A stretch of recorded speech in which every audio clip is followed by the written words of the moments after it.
మే ఇంత చీకట్లా పొయ్యి మీద ఏం చేస్తున్నావు? పొయ్యి మీద ఒక స్పెషల్ రెసిపీ వండిన ఈరోజు. ఆ స్పెషల్ రెసిపీ ఏంటి అంటే వంకాయ ఎండు చేపల కర్రీ చేసిన. అది మీకు స్పెషల్, నాకు కాదు. ఎవరికైతే మాకైతే స్పెషలే కదా. కట్టెల పొయ్యి మీద వండిన, టేస్ట్ అయితే మస్తు ఉంటుంది. ఇక చూసినావా, నేను వండిన కర్రీ అయితే ఇట్లున్నది. ఇప్పుడు తిని టేస్ట్ ఎట్లుందో చెప్తా, ఓకేనా? కర్రీ అయితే ఆల్మోస్ట్ అయిపోయింది, దింపేస్తున్నా. సోను తిందాందా అన్నం.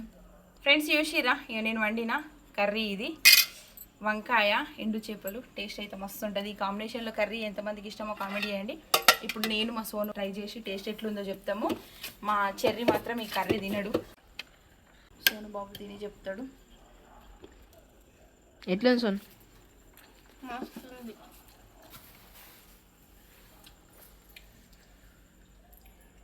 పొరుగున్నది కర్రీ అయితే.